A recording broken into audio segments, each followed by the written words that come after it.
Why does God punish people? Where does he tell us what he wants so we'll know what to do so we don't get punished? Does he give people second chances after they sin? And what can we learn from how he disciplined people in the Old Testament? Hi, I'm Yvonne Cran with Bible 805, where you learn to know, trust, and apply the Bible. We'll answer all these questions and lots more in our lesson today entitled The Fall of Israel. How falling is never final with our God. Here's where we are in going through our Bible reading. Israel as a nation agreed to follow God, to be his people, his representatives to the world around them when they came out of Egypt. But they didn't follow through on their promises. From the golden calf on, they couldn't seem to quit worshiping idols. After a period of being united through the kingships of David and then Solomon, God breaks the nation into two parts as a judgment for Solomon's and the people following him into idol worship. One would assume that that would be a significant warning, but they continued to sin. God had every right to wipe them off the earth and start over, but he didn't. Instead, in his mercy, his kindness, and his love, he sent prophets to warn, challenge, and encourage them to return to God. There are many lesser unnamed ones, and then the ones that we've read about, Elijah, Elisha, and the ones we've had the full lessons on, Amos and Hosea, were sent primarily to Israel, the northern kingdom. Isaiah and Micah also start preaching, and in another lesson we'll talk about them in detail. And of course other prophets came after them. But God's patience is over, and so is Israel as a nation. Now, before we get into the exact details of their fall, I want us to spend a few minutes looking at where and when this happened, because our God is one of concrete history and verifiable facts, not myths. And one of the most important things to understand in this is when events happened, particularly in relationship to the Pentateuch and the prophecies about what would happen based on that. Now, I did an infographic on this. If you are listening to the podcast, please download this. It, I think, will really give you a good sense of the timeline of the things that happened, because it's incredibly important that you understand when the books in the Bible were written and who wrote them for the assurance of the truth in them. I put this together because of sort of little comments here and there that I found as I was looking at really otherwise rather reliable scholarship on this whole topic that said things like, I quote, "The Pentateuch was canonized in the 500s BC. Well, that would have made it after the return from the exile. Or the disciples of Isaiah may have written this instead of Isaiah writing the whole book. And that's not true. I will go into detail as to why in the lesson on Isaiah. But similar, seemingly small comments by, like I said, otherwise credible Bible teaching sources all chip away at the divine authorship of Scripture and the character of God. Now, that doesn't mean throwing out everything in a commentary because they have one or two little errors, but check out anything carefully that sheds doubt on the extraordinary power of God, his prophetic powers, his ability to see the beginning from the end, as evidenced when we read the Bible as it was truly written. Now, what this infographic shows is that it confirms the date of the writing of the Pentateuch shortly following the Exodus in 1446 BC. The first 5 books of the Bible containing the laws, and most importantly, the agreement of the people to the covenant that was part of them, that they made with God to follow them. It's critical that you understand when this was written, that they agreed to it, because this Pentateuch, these first 5 books and their agreement with it, was the basis for the validity of God's demands on Israel. And that is also the basis for the preaching of the prophets, to remind them of their disobedience and the consequences of it. To date it later destroys the foundational reasons for God's actions.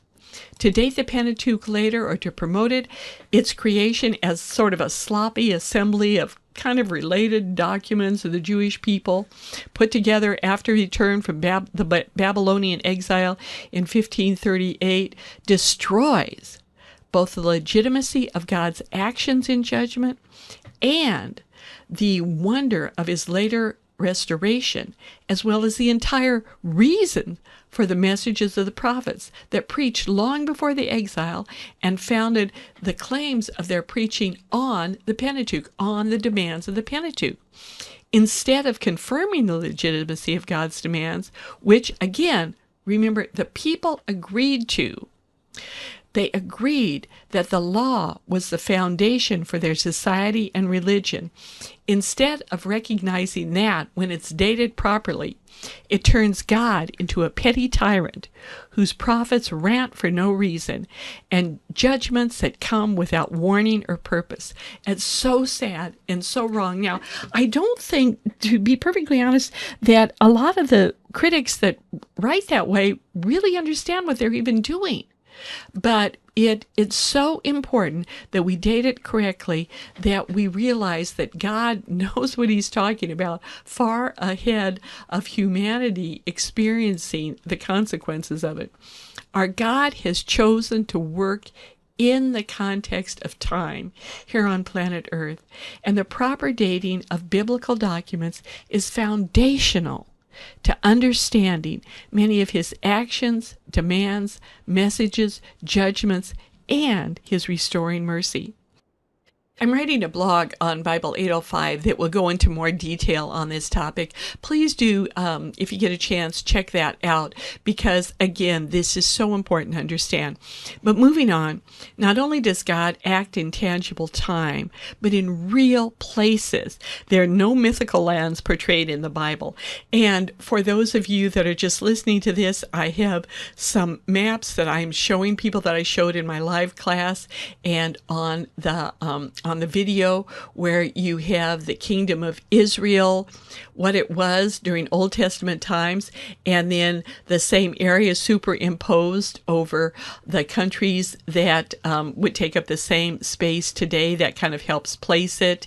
And then also you can see another one, the size of Israel, that it's really quite small in regards to the very large lands around it. And also too, how ancient Assyria was to the north of it, in going a lot into ancient Iraq, and then also Lebanon, then Babylon down south in Iraq and bordering on Syria. One more chart that's kind of interesting is one that shows the size of Israel in comparison with California. That's where I live. And what's interesting about it, I thought about it and I actually measured it all out. And Judah, as we know, continued as a nation for about 150 years after Israel fell. They saw exactly what was happening. They were their neighbors. And to put it in the context of California, it's as if Monterey, San Luis Obispo, and Santa Barbara counties that are all north of where I live, if all of them were suddenly destroyed and only Ventura and Los Angeles counties were left. That's really what it would have been like, and about the same amount of land space as what happened in Israel. Here's just a reminder of why it's important to look at maps and the different archaeological evidence that we have. And again, for those of you listening to the podcast, I'll describe it. You'll be able to see it if you're watching the video. The reason that this is so important is the Christian faith claims it is historical and evidential. It's true history based on true evidence. And the Bible is just full of verifiable historical content. Something that a lot of people are familiar with is where in the New Testament it says, "In those days, Caesar Augustus issued a decree that the census would be taken of the entire world." And then in the Old Testament, we find statements that go something like this. "In the 14th year of King Hezekiah's reign, Sennacherib, king of Assyria, attacked all the fortified cities of Judah and captured them." That's what our lesson's about today. Now, if the Bible truly has verifiable historical content. That means we should expect these events to correspond to historical fact, and they do. Regarding Caesar, secular history confirms when he existed, what he did, and the biblical accounts agree with it. Especially in the Gospel of Luke, many of the details of Roman history, many just little tiny things like where certain things were and the titles of Roman authorities and all sorts of things are confirmed in the Bible that actually we can also confirm in archaeological and historical finds. But not as many people are familiar with the evidence that we have for something that's called Sennacherib's prism, which was a pillar, and he actually created several of these and placed them in different places around his kingdom, where the Assyrian rulers really liked to brag about what they did and talk about their great exploits. And here's what he says on his pillar. He says, "As for the king of Judah, Hezekiah, who had not submitted to my authority, I besieged and captured 46 of his fortified cities."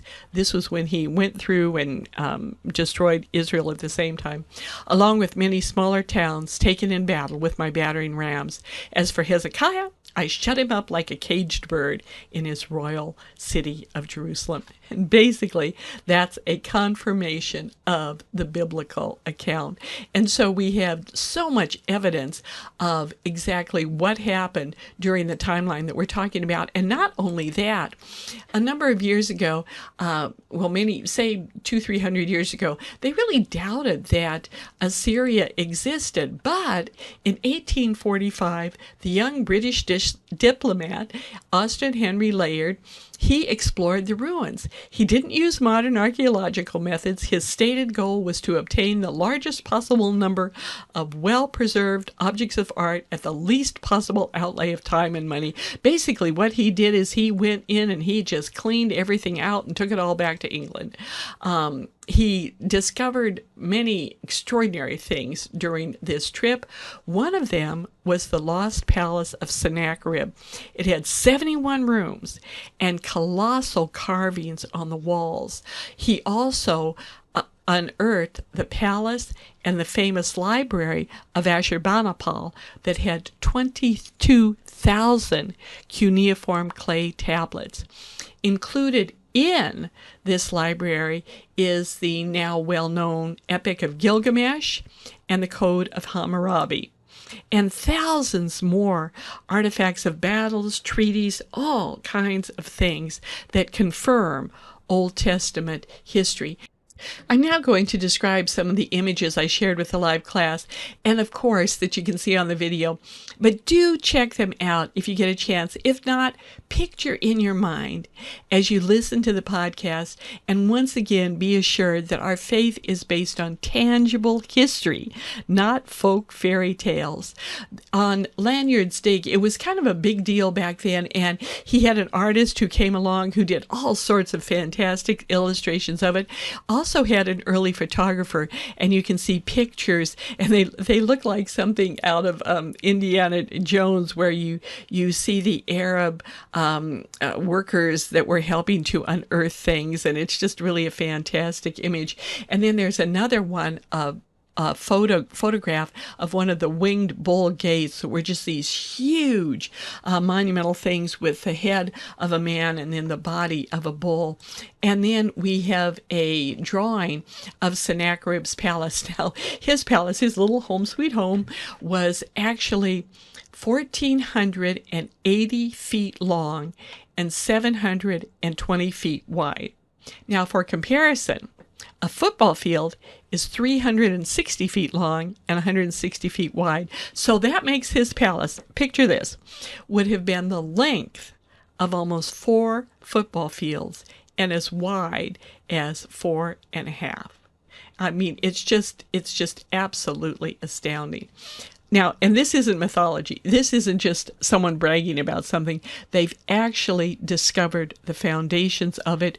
Quite a bit of the things that were in it, and so we know that is how big it was. One of the most famous is the Lakish Room, and this had these carvings on the walls, and I have a picture from the British Museum, and I've shown pictures in a number of the classes of parts of the carving where it shows the destruction of the city and the horrible tortures and the cruelty that Assyria was capable of, but just a monumental piece of artwork that was real evidence of their power, their cruelty, reasons why people were so afraid of them, and again, too, how extraordinary it was for God to stop them at the gates of Jerusalem. And then the Library of Ashurbanipal, I have a picture of just one of the exhibits at the British Museum where there's dozens and dozens of smaller fragments and many, many cuneiform, what we could almost refer to as books. And one of them, of course, the Epic of Gilgamesh, which talks about a flood in a very different way, but it's an excellent piece of ancient mythology. And then just there were hundreds and hundreds of tablets of various sizes, from very small to very large, some things that literally have the names of Bible characters in them and events that happened that confirm from a completely, of course, non-biblical source things that happened in the Old Testament. Now, with all of that, knowing that at real time, real place, real people, let's look at what the Bible says happened when Israel was conquered by this incredibly powerful enemy. This comes from the book of 2 Kings 17, and I'm reading it out of the Message translation, which I think will make it come alive a little bit more to you. It says, in the 12th year of Ahaz, king of Judah, Hosea, son of Elah, became king of Israel. He ruled in Samaria for 9 years. As far as God was concerned, he lived a bad life, but not nearly as bad as the kings who had preceded him. Then Shalmaneser, king of Assyria, attacked.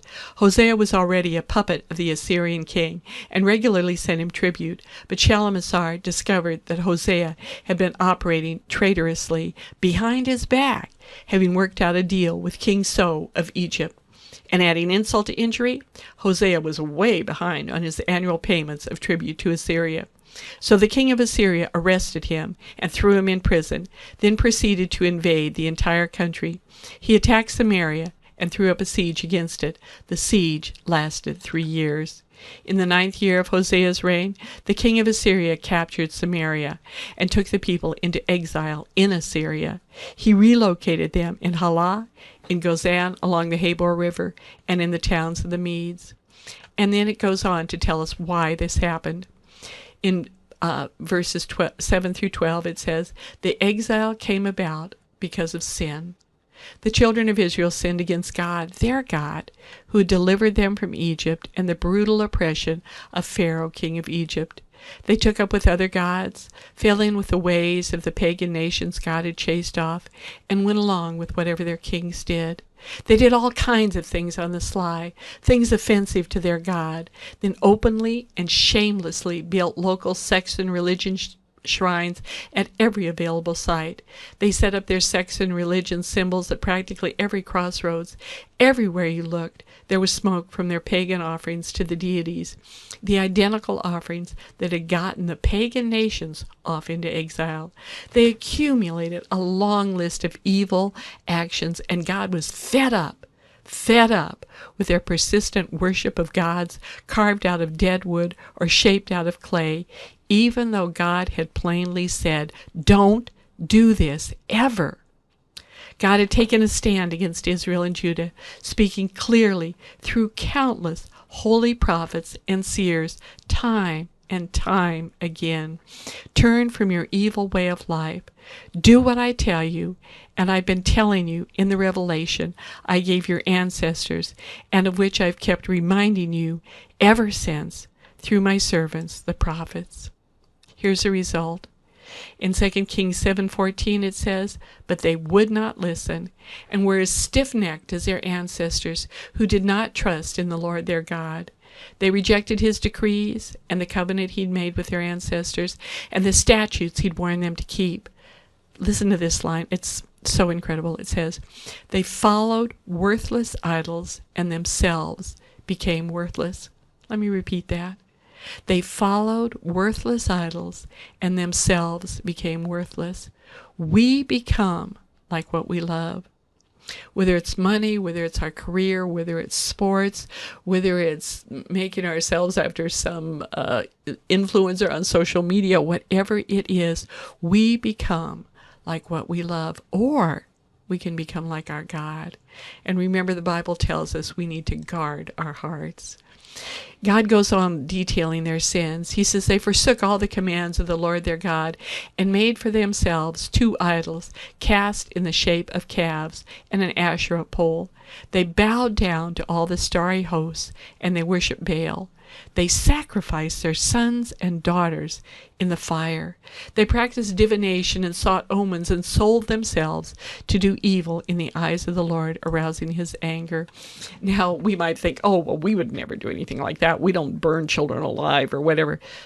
But think of the modern parallels to sacrificing sons and daughters. We do that when we ignore those who are younger and who need help, children who need our love and our nurture.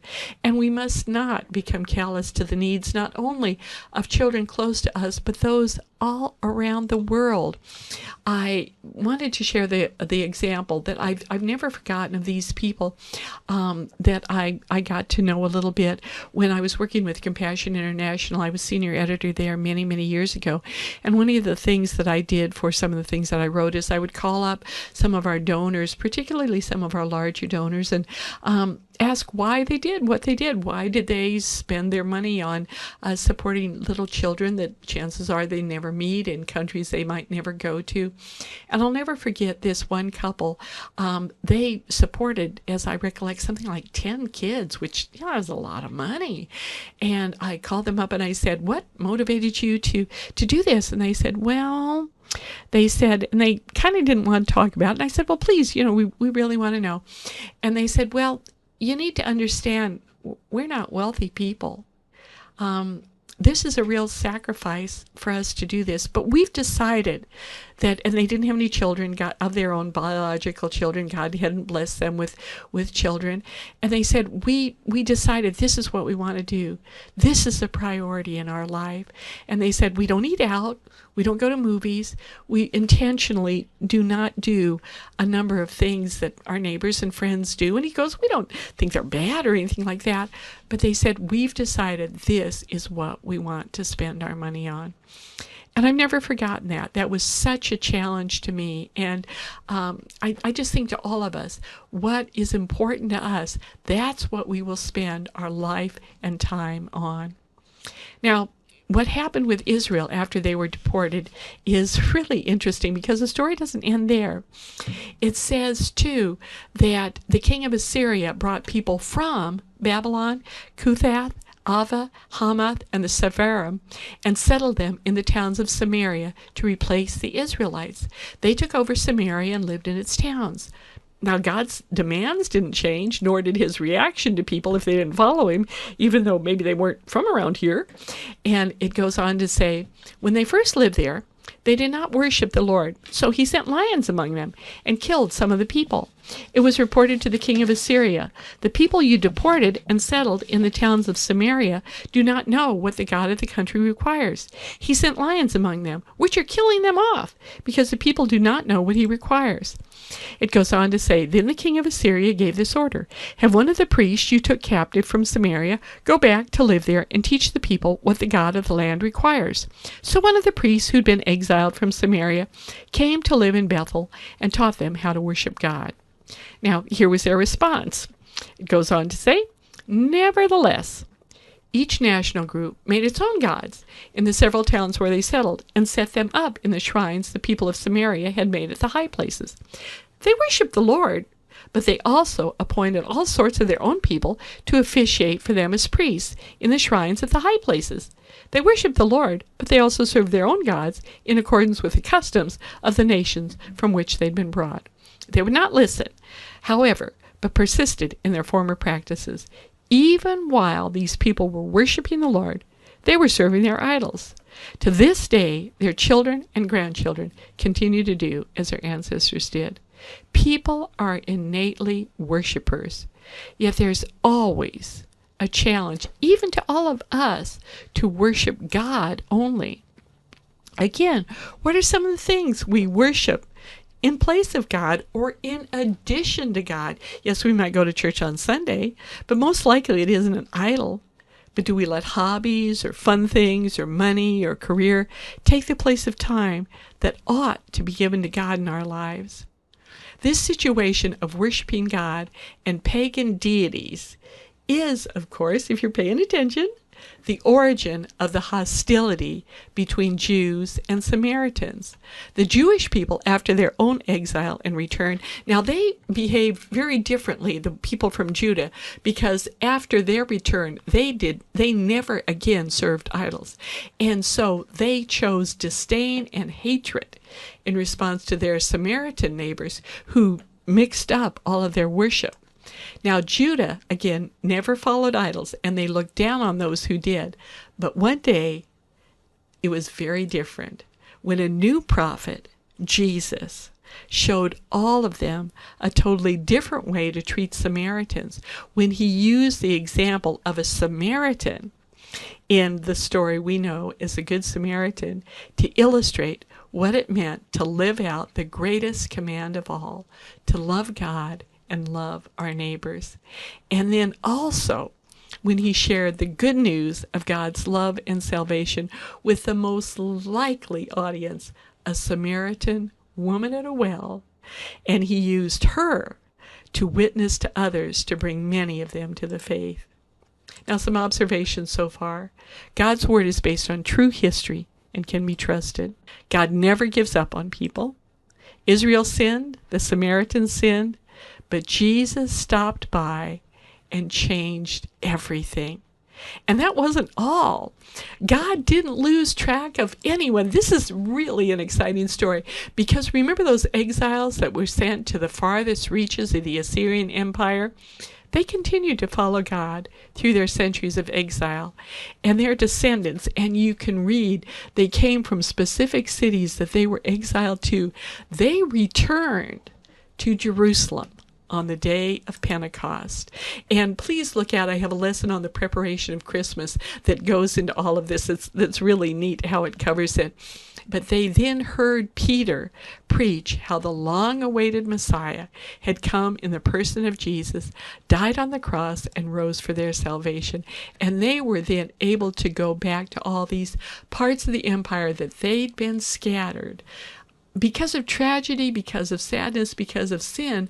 But now it created this huge mission field for them to share what they'd learned.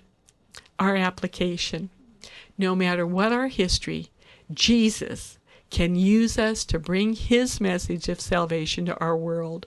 A fall, corporately or personally, nationally or individually, is never final with our God. And what a joy that is to us. The Samaritan woman found living water, and she was never thirsty again. People who had been exiles for hundreds of years saw what they read prophecies of, the fulfillment of hopes and dreams in the Messiah. Jesus waits to forgive and give new hope to each of us.